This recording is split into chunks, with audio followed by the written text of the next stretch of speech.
Hi guys, and welcome back to my channel. This is Crafty Mama and my name is Rachel. And today I'm going to sit down with my husband, that guy, Chris. Say hi! Hi.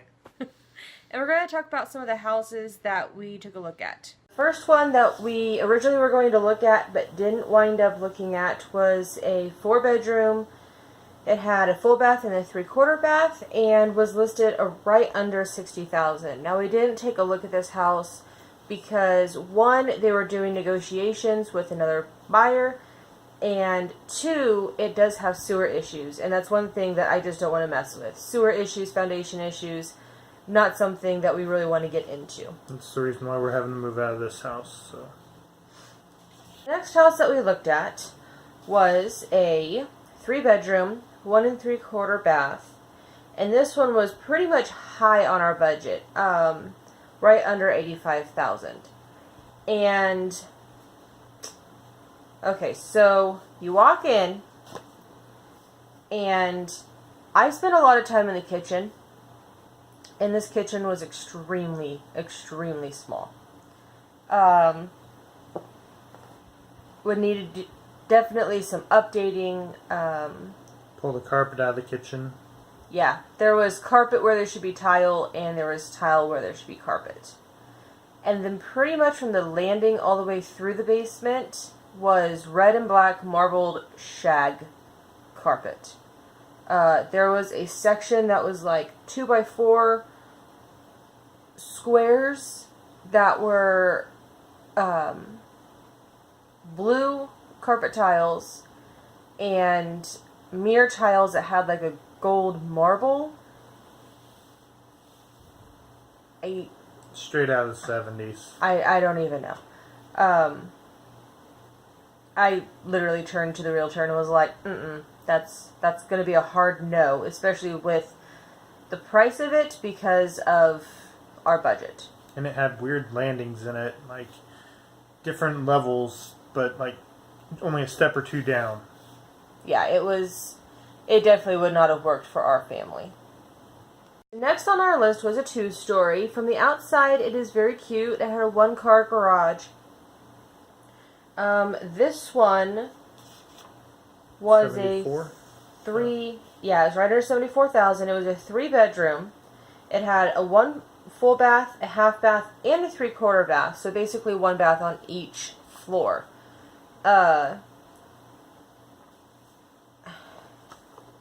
The kitchen wasn't bad,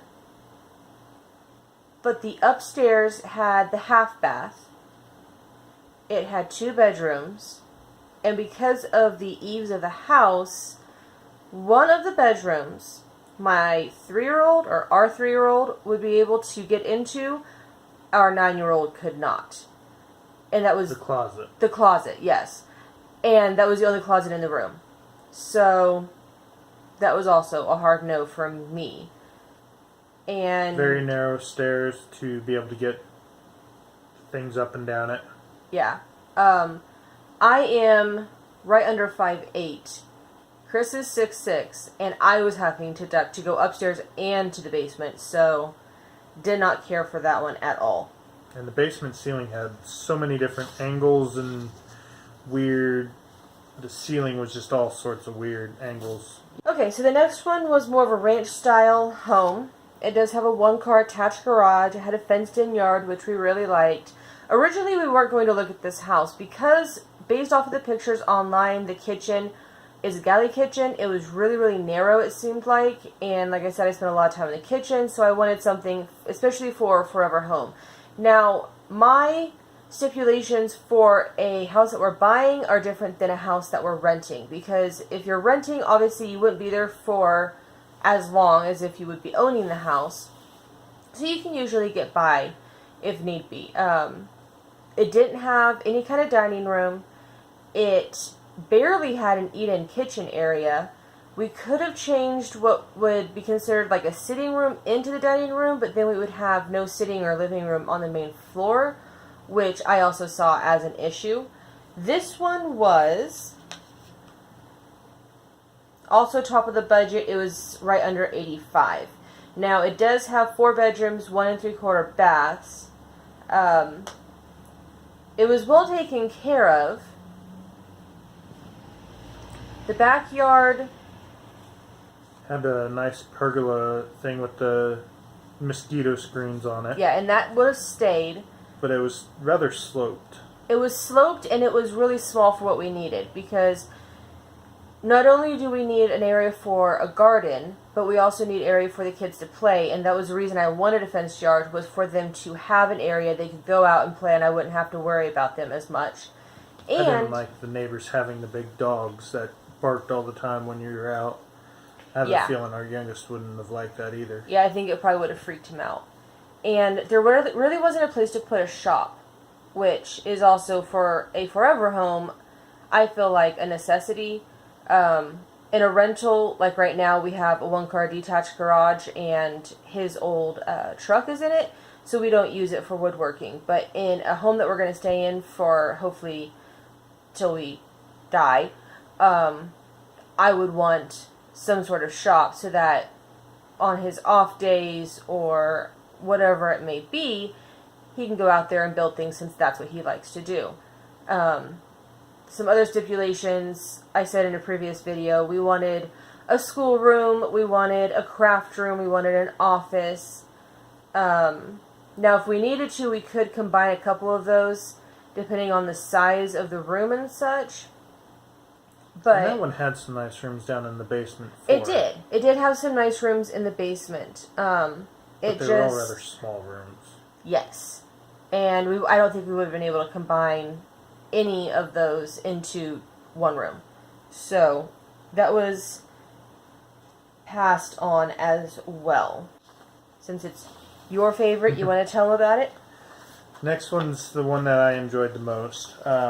Looking at it from like the street and online, it was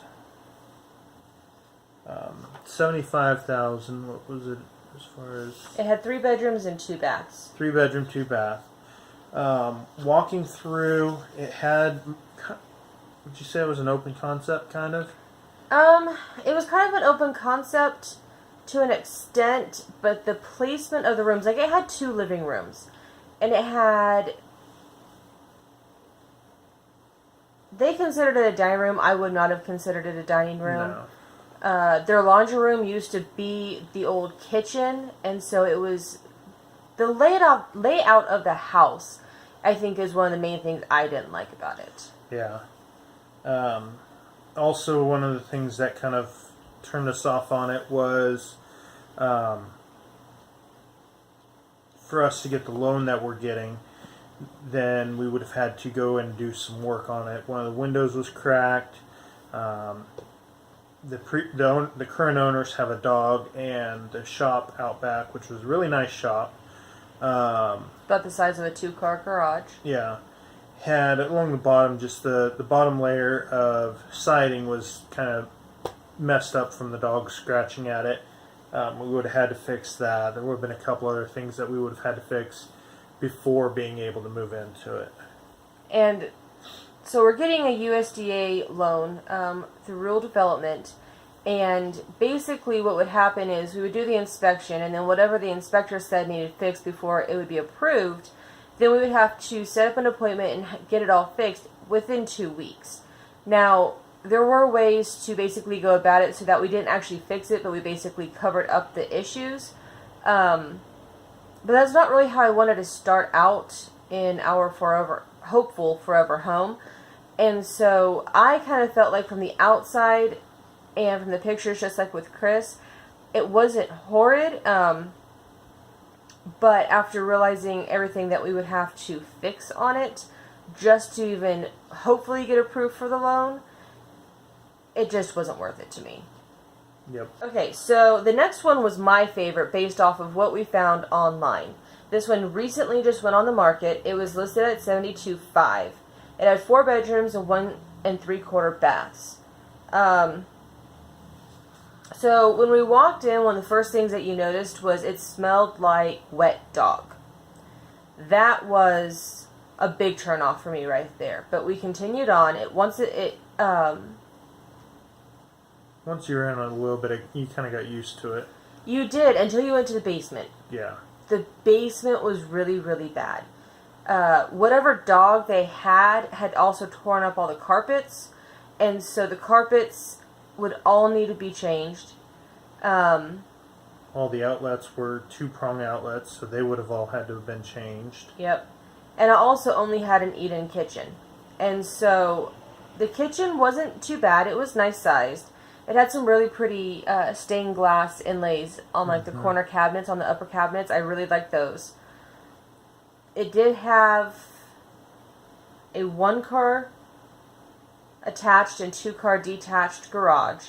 With a covered breezeway, which was really nice. Yeah, with a covered breezeway. It had a really nice backyard. Now, the backyard wasn't fenced, which was kind of a downside for me looking at the pictures, but I was like, well, a fence is a fence. We can put that up. With it being listed at $72,500, I thought, well, we'll go ahead and look at it. But after looking at it, I was like, well, it's kind of a toss-up right now between his favorite and our favorite. Either one was going to need some work before we could even move into it or even be approved for the loan. So then we went on to our last house. Okay, so the last one we looked at. I was worried about looking at this one because it's really nice, but it is the top of our budget. It is a 3-bedroom. And then it's got a full bath and a half bath down in the basement. It's $84,900, so just under. Hold on. It has 3 bedrooms and 1 bath on the main floor. Oh, yeah. And then it has a non-conforming bedroom and a half bath in the basement. It does have nice hardwood floors. It's a corner lot, and I think it may have been like 2 actual lots that were combined, because it's got a massive amount of front yard space. It does. It sits on 1/4 acre. The backyard has a nice little shed for garden tools and such in it. It is fenced in. Yeah, part of the backyard is fenced in. There's also a huge side lot, and then a decent sized front yard, and then an entire another empty lot, like Chris said, right beside it, that you could pretty much turn to anything. Right now they actually have a boat and a motorhome on it. So it's got a nice open concept basement, huge storage room, nice size laundry room, like a family room, and then the non-conforming bedroom. in the bathroom they're changing from, well, originally they were going to change it to a full bath, and now they're going to change it to a 3/4 bath instead. This one, like Chris said, it was at the top of our budget, but it was also well taken care of. It has a brand new heater in it, or a brand new heating air conditioning unit in it. It has a brand new roof. It has brand new windows. Definitely worth being at the top of our budget. And our realtor kind of punched in the numbers, and right now with the loan amount, it'll be about what we're paying right now for rent, but she actually stated that she called the utilities like 3 or 4 times just to make sure that they were giving her the correct numbers. Right now it's going to be about half the electric and gas bill than our current house is. Yep, just because this house, I don't honestly feel like this house is as old as that one is, because this one is 47? 57. The one that we looked at was 57. The one we're living in, I would guess, would be like 1960s probably. But it doesn't have new windows. The doors leak like crazy. I mean, like, we got really hard winter storm, and I was having to block it underneath the doors with towels just because I could feel it sitting on the couch. So utility-wise, like, that was also a big seller to us, just going off of cost, basically. We looked at 6 houses, A couple of them were a hard no from both of us. Just, nope, can't do it. So we chose. And which one did we choose? We chose the last one. Because it does have a huge side lot, she gets the front half, I get the back half, and we'll be able to put in a shop for me back there, and then she can have the front half for her garden. Yep. So then the laundry room, like Chris said, it is massive. I'm honestly pretty sure it's at least as big, if not bigger, than our current bedroom. So we're actually going to put in a partial divider so that we have a laundry room and also our office area. Then the non-conforming bedroom will be the craft room, the living room downstairs will be the school room, and then because it does have 3 bedrooms on the main floor, the boys are still going to share a bedroom for right now. Eventually they are going to want to split up, but for now they aren't. And so we're actually going to make the 3rd bedroom into a music room and be able to put our organ, Chris's guitar, Bowen's guitar, my trumpet, that kind of thing in there. So we've already gone through the process of doing the offers. We actually just yesterday signed the contract, so I'm waiting for the sign to go up because that's exciting. And so now we start the inspection process and then the finalizing of the loan. The nice thing with the rural development loan is they have the appraiser go in, and he has a big checklist of what is approved and what not. That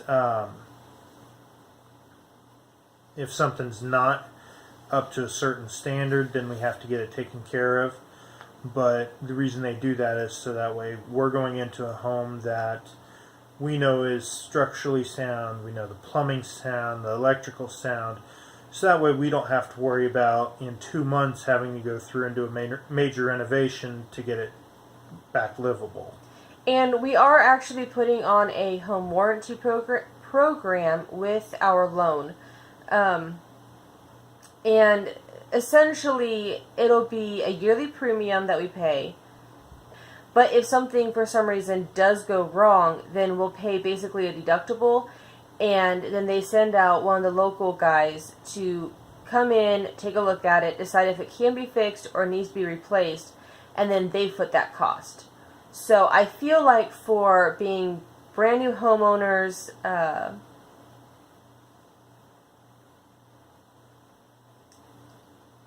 with the size of the house, that kind of thing, I think that it definitely is worth it. For us, it's like right under $700.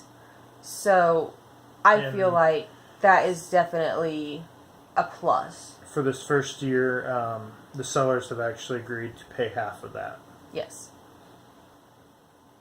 So that is the exciting news. Of course, we're going to take you along, and I'm going to be doing a lot more decluttering videos. We're going to be doing a lot more packing videos and getting our current house ready to move out of.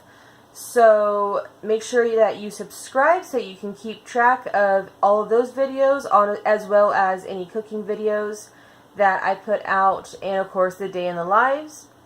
And I will talk to you in those comments below. Bye! Bye.